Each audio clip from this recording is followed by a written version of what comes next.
Bueno, yo creo que asume la corresponsabilidad. Está abriendo el paraguas. No vienen con exigencias. Mire, esto es información exclusiva que hoy le brindo a todos ustedes. Información. En las próximas horas, si no se ha hecho por estas horas, pero entre hoy y mañana, el presidente electo Alberto Fernández se va a comunicar telefónicamente con la nueva titular del Fondo Monetario Internacional. Para que esto ocurra, es decir, el fondo sabe perfectamente el pensamiento de Alberto Fernández. Se lo dijo clarito, sin pelos en la lengua, lo que piensa de la gestión de Macri y de la corresponsabilidad que el fondo tiene para con la deuda en la Argentina y la situación actual. Se lo dijo cuando estuvo aquí, hará 2 meses, se lo dijo clarito Alberto Fernández. Pero en las últimas horas se dieron una serie de hechos de dirigentes políticos a nivel mundial preocupados por la situación de América Latina y preocupados por la situación de Argentina, que le han advertido, le han alertado a la titular del fondo, ojo con Argentina. Miren lo que está pasando en Chile, miren lo que está pasando en Ecuador, miren cómo está América Latina. Ojo con Argentina, jugaron fuerte, les fue mal. Y en estas instancias, el gobierno de España, ayer hubo una comunicación telefónica entre el presidente electo Alberto Fernández y el presidente del gobierno español Pedro Sánchez. El gobierno de España ha hecho gestiones por Argentina ante la titular del fondo vía la ministra de Economía de España, que tiene buena relación. Michelle Bachelet también habló con la nueva titular del Fondo Monetario Internacional. Y eso posibilita que, reitero, entre hoy y mañana, el presidente electo Alberto Fernández hable con la titular. Pero, atención, porque una cosa es lo que se dice en público y otra es lo que se dice en privado. Por lo que sé, la titular del fondo ha dicho que no hay que apurarse a negociar con la Argentina, que no hay apuro, que prefieren que se haga todo en reserva y que no se apure ninguna negociación con la Argentina porque hay vivos que ganan mucho dinero. Ojo, esto es textual, ¿eh? Hay vivos que ganan mucho dinero a expensas de decir, bueno, tienen que ir ya mañana, pasado. Hay muchos que juegan la timba financiera y en horas o días ganan por la situación tal vez de la Argentina. Así que esto se va a producir en las próximas horas, si ya no se produjo este contacto telefónico, pero con advertencias de países del mundo hacia el fondo, es decir, ojo con la Argentina, miren lo que pasa en Chile, miren lo que pasó en Ecuador, la situación de Bolivia, la situación en Brasil, donde hoy se depreció el real a niveles históricos. Hay un panorama que va a ayudar a la Argentina, pero además se vienen realizando gestiones con acreedores privados que están progresando mucho más de lo que cualquiera de nosotros está informado. Fernando, buenas noches. ¿Qué tal, Gustavo? Buenas noches. Vos sabés que uno la escucha a la nueva directora gerente del FMI y tiene ese famoso doble discurso, ¿no? Habla de esta admisión del fracaso del modelo, diciendo que hay más pobre, pero lo que te recomienda es seguir con el ajuste, seguir por la vía del ajuste fiscal y de las mismas políticas económicas. Por eso es muy interesante lo que estás planteando, de que va a haber una negociación y que no va a ser a las apuradas, que se van a tomar todo el tiempo del mundo, porque lo que votó el pueblo argentino y lo que lleva adelante Alberto Fernández es precisamente un cambio del modelo económico que el FMI mantuvo con Mauricio Macri en la presidencia. Y ese cambio, el fondo no lo quiere validar el primer día, quiere que empiece a caminar para después decir, bueno, nosotros lo vemos, si sale bien, lo hemos acompañado por atrás. Algo de esa negociación se está llevando adelante.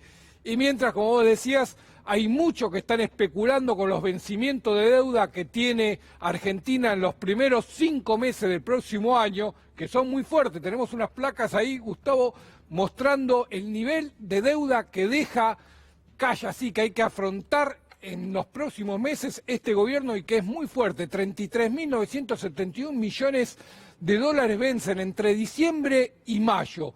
Y casi la mitad de eso es en divisas, es en dólares, euros y otras monedas fuertes, lo que supera en una proporción, te diría, de 2-1 las reservas que van a dejar en el Banco Central. Por lo tanto, tiene tiempo, no mucho, pero tiene tiempo el gobierno de Alberto Fernández para llevar adelante esa negociación de la deuda sin sentirse apretado por el mercado. Pero ese es el límite, porque este gobierno dejó muchas deudas con vencimiento en los próximos meses. Eso es lo que corresponde a todo el 2020, 56.448 millones de dólares. Es una estimación que está hecha sobre los vencimientos que no incluyen lo que hay que pagarle al FMI y a otros organismos internacionales. Todo esto es solo bonos y letras que deja impaga el gobierno de Mauricio Macri, que tenemos que recordar siempre deja el país en default. Argentina hoy está en default y esa es la cuenta que va a tener que pagar Alberto Fernández en los próximos meses. Bien, reitero entonces esta información exclusiva que le brindaba sobre cómo se está dando la negociación con el fondo, cómo España por un lado, Michelle Bachelet, cómo la propia titular del fondo le ha dicho a la ministra de Economía de España, o Michelle Bachelet, no hay apuro para la negociación con la Argentina. No hay apuro. Hay que ser cuidadosos. Las declaraciones hoy públicas de la titular del fondo me parece que van en este sentido. Está abriendo el paraguas antes de tiempo. Esto que le estoy dando es información exclusiva, de cómo la Argentina, a través de España, que ha sido quien históricamente también ayudó mucho, Michelle Bachelet, produce entonces este primer contacto, esta primera llamada telefónica entre Alberto Fernández y la titular del fondo, donde el gobierno argentino que va a asumir va a negociar de una forma diferencial. Y no hay que tenerle miedo, porque lamentablemente el periodismo argentino oficialista que acompañó a Macri pareciera que se fija más en lo que pueda molestarle al fondo o a Estados Unidos que en las necesidades de Argentina. Por eso no hay que tenerle miedo a una negociación dura, concreta, fijando la soberanía política y económica de la Argentina y haciéndole saber al fondo, como Alberto Fernández se lo ha hecho saber, de la corresponsabilidad en el desastre económico que deja Mauricio Macri. En estas condiciones va a negociar Alberto Fernández. Muy bien, ayer estuvo la doctora Bettina Stein a propósito de la deuda, a propósito de cómo Macri ha endeudado, el mayor endeudador de los presidentes que han pasado, tal vez en la historia argentina. Y la doctora Bettina Stein, que está impulsando que el Estado argentino, a partir del 10 de diciembre, denuncie a Macri, a Caputo, a Duhovne, a Sturzenegger y los haga responsable por los perjuicios que la Argentina tuvo de la deuda contraída. Esto nos decía anoche. Puedo confirmar que el convenio con el Fondo Monetario se firmó violando todas las normas que regulan la función administrativa y que tienen como fundamento el control de la actividad administrativa. Porque el hecho de que la decisión de ir al fondo sea una decisión política y que en sí esa decisión no sea justiciable no significa que no tenga que mantener y controlar las cuestiones que tienen que ver con la legalidad. O sea que se firma el convenio con el Fondo Monetario Internacional con todos los condicionamientos que conocemos, sin un informe técnico previo del Banco Central y sin un dictamen jurídico del servicio fundamental, que es la Procuración del Tesoro, porque la ley dice claramente que cuando se toma un crédito en contravención con esto que estamos diciendo, los funcionarios actuantes son responsables y deben responder por los daños y perjuicios que generan al Estado Nacional, persona jurídica, con su propio patrimonio. Muy bien, la doctora Bettina Stein, un tema que esta noche vamos a salir, va a estar el doctor Pedro Vizcay, que también está metido en este tema, hay una presentación ya que lo tiene la Suprema Corte de Justicia de la Nación y vamos a seguir avanzando con este tema que es muy importante. Reitero que Macri, Duhovne, Sturzenegger y Caputo respondan con su patrimonio frente a la justicia por los perjuicios que ha ocasionado al Estado y a la Argentina el endeudamiento que nos dejan. Y la pobreza, ayer hablábamos de la inseguridad alimentaria, de la emergencia, de la pobreza, cómo ha crecido. Habló hoy el titular del Observatorio Social de la UCA, el doctor Agustín Salvia, que ya proyecta para fin de año 38% de aumento de pobreza. Escúchelo. La situación de inseguridad alimentaria creció fuertemente en estos últimos 2 años. El 5 de diciembre vamos a presentar el informe. Tenemos previsto llegar a esa fecha. Siempre da un poquito por arriba de los datos oficiales, pero los datos oficiales ya anunciaban en el segundo trimestre de este año que ya estábamos cerca del 37%. Seguramente hemos pasado al 38%. Digamos, una situación que es complicada. Creo que es haber una ventana de oportunidad, y lo que a mí me interesó es que vi un presidente focalizado en el problema. A otros presidentes no los he visto con la misma diría que actitud, ¿no? O aptitud, así, focalizado, efectivamente interesado en ver cómo es el problema, cuáles son sus causas, cuáles son sus alternativas. Muy bien, los números de la pobreza, lamentablemente, que este gobierno no ha hecho absolutamente nada por revertir. Nos estás acompañando con el hashtag Corrupción M. Comenzó el desfile de exfuncionarios M por Comodoro Pi.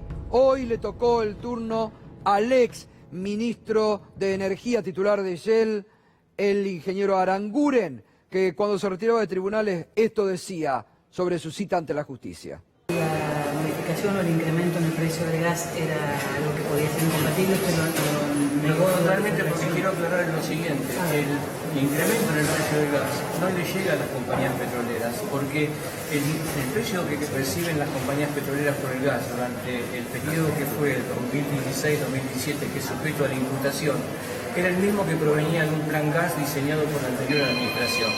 El incremento del precio que sufrieron los usuarios residenciales lo que logró fue reducir el subsidio por parte del Estado, o sea que en ningún momento las empresas petroleras se vieron beneficiadas por el aumento del precio que pagaron los consumidores de gas en sus casas. Participé de la indagatoria del día de hoy por primera vez en mi vida, estoy tranquilo con mi conciencia, sé que lo que he hecho fue conforme a lo que la ley me obliga, y por lo tanto será el juez el que tome la decisión. En relación a la importación de gas de Chile, ¿lo puedo explicar? Están todas las respuestas dadas en el expediente, forman parte del mismo proceso. En ningún momento me interesé particularmente por algún proveedor, sino que tomé decisiones de carácter general y siempre en beneficio del interés público. En el caso de Chile, lo que logramos con eso fue reemplazar un gas que no existía, que era el que venía de Bolivia, porque no había más, y así lo declararon en el expediente el ministro de Energía de Bolivia y el presidente de YPFB, de Yacimientos Petrolíferos Bolivianos. No había mayor capacidad de la planta de regasificación y era siempre más conveniente importar gas previamente regasificado en Chile que consumir gasoil, y eso le significó al Estado Nacional un ahorro de 54 millones de dólares. Bueno, una cosa lo que puede decir y ha dicho durante estos años Aranguren, que recordemos, era titular de Shell cuando asumió como ministro, y la propia titular de la Oficina Anticorrupción le dijo, bueno, si hay algún tipo de cuestionamiento, que firme su subordinado o alguien, no firme usted. Irina Hauser, buenas noches. Irina, ¿cómo está la situación de Aranguren frente a la justicia? Buenas noches, Gustavo. Esto que decías recién acerca de su relación con la empresa Shell es sumamente importante porque en realidad es la clave de este expediente. La denuncia que da origen a esta causa, que la hacen Martín Doñate y Rodolfo Tailade, hace hincapié primero en esa cuestión. Aranguren era presidente de Shell para Latinoamérica y director en Argentina hasta pocos días antes de asumir su cargo de ministro de Energía. la ley de ética pública dice que tiene que haber una ventana de un año, ¿no?, en esa relación. Obviamente siempre cada uno le encuentra la interpretación que quiera, como seguramente se la buscará Aranguren, pero eso es lo que dice la ley de ética pública y lo que señalan en la denuncia. Y la otra cuestión es que después se detectó que, a pesar de que había renunciado a esos cargos, seguía manteniendo 16 millones de dólares en acciones en la empresa, en el momento que tomaba decisiones. Entre esas decisiones estuvo la del aumento del gas, un 15% del gas que se llama PIST, ¿no?, que es una de las formas del gas en el momento de la extracción.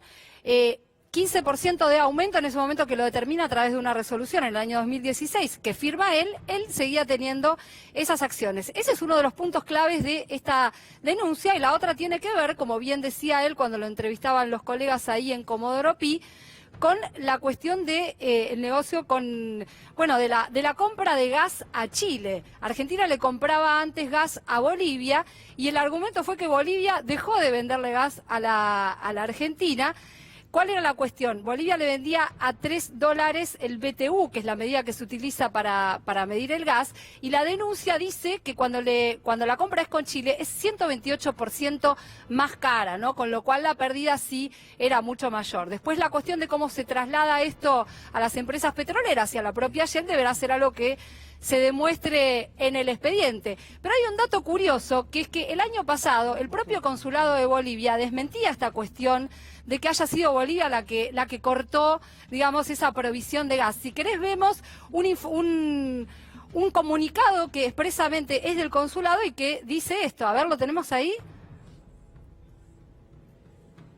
Bueno, el consulado de Bolivia lo desmentía taxativamente, decía que no era así, que si bien se había cumplido, ahí está, mirá, que si bien se había cumplido el contrato, no era una decisión darlo por terminado de Bolivia. Bolivia desmiente al embajador de Macri, que anunció compra de gas a Chile por incumplimiento de YPF-B, que es YPF Bolivia. Esto era el titular de uno de los comunicados que emitió el consulado de Bolivia en la Argentina. Ahora la etapa que se viene es, Aranguren está denunciado por negociaciones incompatibles con la función pública. Es un delito que puede ser grave, que tiene hasta 6 años de prisión. Hay que demostrar que él se haya querido beneficiar a él o a terceros a través de estos aumentos del gas o de las distintas contrataciones. Eso es parte del expediente. Pero ahora viene la parte de Laura Alonso. Laura Alonso va a tener que declarar el 27 de noviembre finalmente. ¿Por qué? Porque Laura Alonso, como titular de la Oficina Anticorrupción, fue la que de alguna manera hizo oídos sordos a esta situación de posible incompatibilidad de intereses. A pesar de que Doñate y de que Tailade, los denunciantes, le señalaron esta situación, le pidieron informes, pidieron explicaciones, y esto no sucedió. Ella está acusada de encubrir a Aranguren, que después hizo la firma justamente del aumento del gas y la compra de gas a Chile que comentábamos. Así que Laura Alonso ahora le toca la indagatoria el 27 de noviembre.